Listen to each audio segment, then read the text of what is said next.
В течение нескольких недель слониха по имени Дафна отказывалась есть и почти каждый день плакала в крупном заповеднике в Кении. Ее смотрители находились в полном замешательстве, поскольку ничто не могло объяснить столь резкую и тревожную перемену в ее поведении, которая произошла буквально за короткий промежуток времени. Каждое утро они приходили к ее вольеру и находили следы слез на ее щеках, крупные капли скатывались по морщинистой коже и падали на сухую землю. Она часами стояла неподвижно, глядя вдаль, словно надеялась увидеть кого-то на горизонте. Ее тихий, протяжный плач разносился по всей округе, и даже другие слоны, казалось, притихали, ощущая ее боль.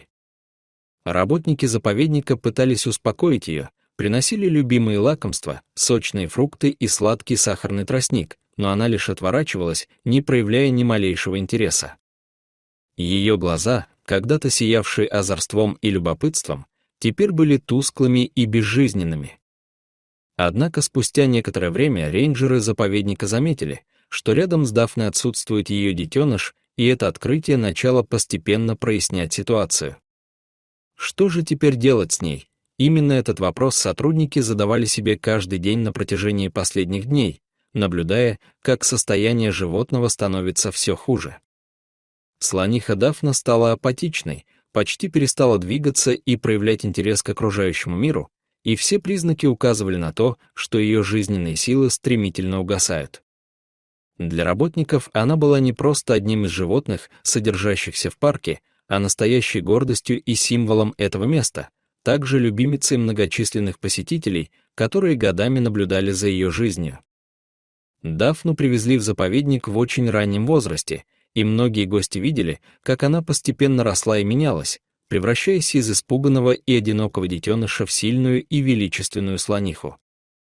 В прежние времена она отличалась веселым и игривым характером, часто проявляла инициативу в общении с людьми и даже могла слегка подшучивать над сотрудниками, требуя к себе внимания. Несколько лет назад у нее родился слоненок, которого назвали Туму, и с тех пор вся ее жизнь была посвящена заботе о нем. Они были неразлучны, вместе гуляли по саванне, купались в реке и отдыхали в тени акаций. Слоны являются крайне сложными и интеллектуально развитыми существами с богатой эмоциональной жизнью, и заботливым работникам было особенно приятно наблюдать за этой трогательной парой. Однако все изменилось. Однажды, когда рейнджеры проводили плановый обход территории, их патрульный автомобиль проехал слишком близко к тому месту, где играл Туму. Испугавшись шума мотора и незнакомых людей, малыш бросился бежать вглубь саванны, и Дафна, несмотря на все попытки догнать его, потеряла его из виду. С тех пор она стала отказываться от еды и воды, соглашаясь принимать пищу только после настойчивых уговоров со стороны смотрителей. Это было крайне необычно для животного, которое раньше с явным удовольствием поглощало все, что ей приносили, и всегда проявляло здоровый аппетит. Выражение ее глаз стало совершенно другим, в нем появилась глубокая печаль и ощущение утраты, а некоторые сотрудники даже замечали, как она плачет в одиночестве, когда думает, что за ней никто не наблюдает. Рейнджеры не могли понять, что именно стало причиной такого поведения, однако было очевидно, что необходимо срочно принимать меры, поскольку в противном случае она могла впасть в глубокую депрессию, из которой уже никто не смог бы ее вывести. Старший рейнджер заметил, что Туму нет рядом с Дафной уже несколько дней, и у него возникла догадка, возможно, она плачет именно из-за потери малыша. Его охватило чувство вины, ведь именно их патруль спугнул слоненка. Он собрал команду, и они поклялись найти Туму во что бы то ни стало. Рейнджеры разделились на группы, одна из них отправилась на джипах, другая — пешком. Они опрашивали местных жителей, проверяли водопои и тенистые рощи, надеясь найти хоть какой-то след.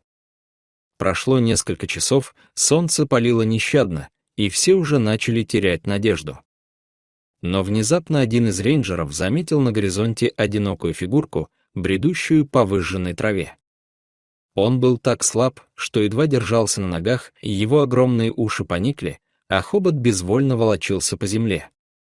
Было видно, что он несколько дней не пил и не ел, его кожа покрылась пылью, а из глаз текли слезы. Он жалобно трубил, словно звал маму, и его голос разносился по всей саванне. Рейнджеры осторожно приблизились к нему, стараясь не напугать его еще больше. Они двигались медленно, пригнувшись, и тихо разговаривали с ним, чтобы он привык к их голосам. Туму дрожал, но, увидев людей, не убежал, он был слишком слаб и устал. Один из рейнджеров протянул ему бутылку с водой, и малыш с жадностью начал пить, понимая, что эти люди пришли ему на помощь.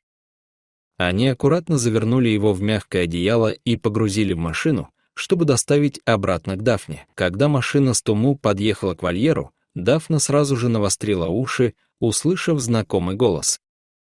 Она поднялась на ноги и начала беспокойно переминаться, словно чувствуя приближение своего малыша. Как только рейнджеры открыли дверцу, Туму выбежал и бросился к матери. Дафна издала громкий радостный трубный звук, обвила его хоботом и прижала к себе, не в силах поверить, что он снова рядом. Она гладила его хоботом по голове, по спине, словно пыталась убедиться, что он настоящий, а не просто сон. Слезы снова потекли по ее щекам, но теперь это были слезы счастья и облегчения. Туму прижался к ней, и его собственный хобот обвился вокруг ее ноги, он не хотел отпускать ее ни на секунду. Рейнджеры, стоявшие вокруг, не сдерживали слез, глядя на этого соединения. Они переглядывались и улыбались, понимая, что их усилия не прошли даром. Дафна успокоилась, начала есть и пить, и ее глаза снова засияли радостью. Она взяла хоботом яблоко и протянула его Туму, словно приглашая его разделить с ней первую трапезу после долгой разлуки. С тех пор рейнджеры стали более внимательно следить за тем, чтобы патрули не приближались к стаду слишком близко и всегда держались на безопасном расстоянии. Они поняли, что слоны — это не просто животные, а существа с глубокими эмоциями и привязанностями, и любая разлука для них — настоящая трагедия. А Дафна и ее сын Туму теперь никогда не расстаются, и каждый раз, когда они проходят мимо лагеря рейнджеров, она благодарно трубит им, будто говорит спасибо за то, что вернули ей любимого слоненка. Любовь матери к своему детенышу — это самая сильная сила в природе, способная преодолеть любые преграды. Дорогие зрители, что вы думаете об этой истории? Расскажите, пожалуйста, в комментариях. А если вам понравилось это видео, то ставьте лайк и подписывайтесь на наш канал. Благодарим вас за просмотр. Желаем хорошего настроения и добра. До новых встреч!